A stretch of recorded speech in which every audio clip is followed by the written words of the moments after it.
Zo, naona leo una furaha sana mpenzi wangu. Kuna kitu nataka uniambie?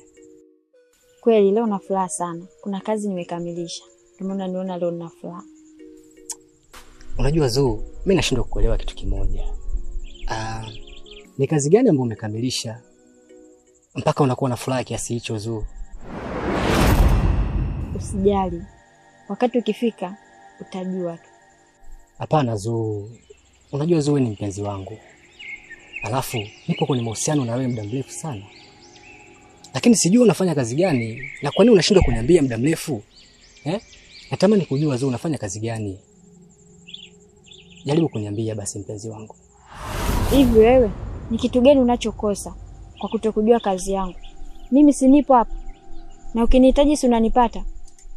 Ndio maana nikakwambia muda ukifika nitakwambia. Hata kama Zo. Hivi mimi nipo kwenye mahusiano na wewe muda gani sasa? Ni miaka 2 imepita. Hivi kwa mfano, rafiki zangu wakajua na date na wewe miaka 2 sasa, lakini sijui kazi unayofanya. Watanichukuliaje mimi? Jamii itanionaje? Zo, leo nataka kujua unafanya kazi gani.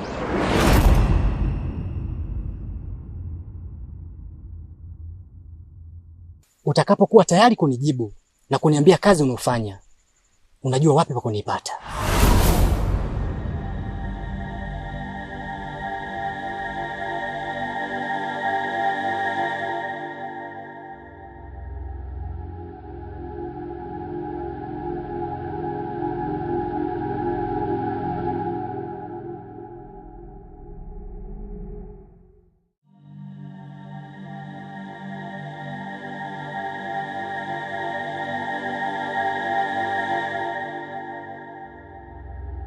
Hapa ndio nyumbani?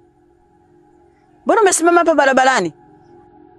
Kuna jambo naomba tuzungumze kwanza. Jambo? Kwa nini neno tusiende kuongelea nyumbani? Tunaongelea mabarabarani kama hatuna nyumba. Hapana bibi. Naomba tuongelee hapa hapa. Hivi bibi, kwa nini kila kitu ambacho mimi nafanya kinakuwa kibaya kwako? Kila kitu ambacho mimi naongea kinakuwa kibaya kwako. Kwa nini bibi? Jana kwa kila ambacho nakifanya nakosea. Hivi ni kweli kwamba kila ambacho mimi nakifanya nakosea? Tatizo lako wewe, kila kitu unataka ukijua. Unafukonywa maneno madogo madogo. Lakini wewe ukiwa kimya na ukifanya kazi kwa nguvu, mimi sina maneno.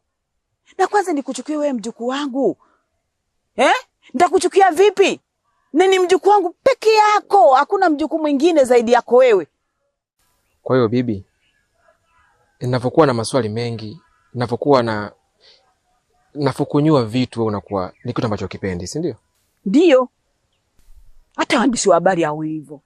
Anaenda taratibu mpaka anamaliza kazi yake, lakini sio wewe. Kila kitu unataka kukijua kwa siku moja tu. Sawa bibi, nimekuelewa. Mimi kuanzia leo nitapunguza maswali, nitaacha kabisa. Ili mradi haya mambo ya kelele kukukwaza, nisikukwaze tena. Maana mimi sifurahi kuona unatumia nguvu kubwa kuongea kila wakati au kunifokea. Kwa hiyo mimi nakuahidi kwamba haya mambo yote nitayaacha. Sipendi kukukera bibi yangu. Ukirekebisha mimi sina matatizo mjukuu wangu. Tena tunaenda sawa kabisa. Usipende kuchokonoa vitu. Kwa nini unakuwa hivyo?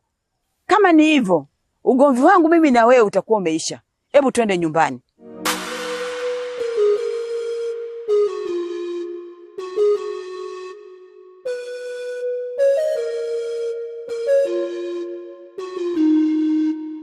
Kama sikosea uliniambia unaishi kijiji kimoja na mamako.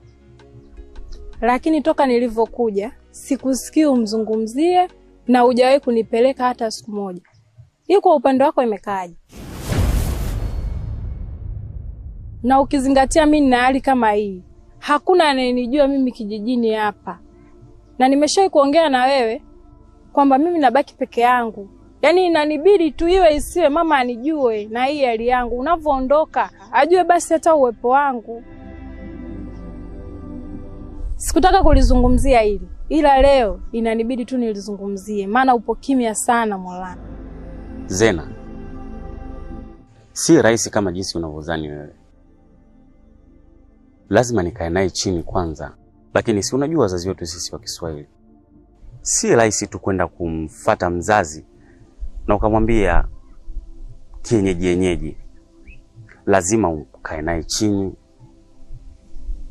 muweze kuongea kiumakini, na baada ya hapo nitakupeleka tu niende nikakutambulishe. Umenielewa kipenzi changu? Molano, naomba hili jambo ufanye kwa wepesi, maana hii hali yangu unavyoiona ni wa leo wa kesho. Sawa?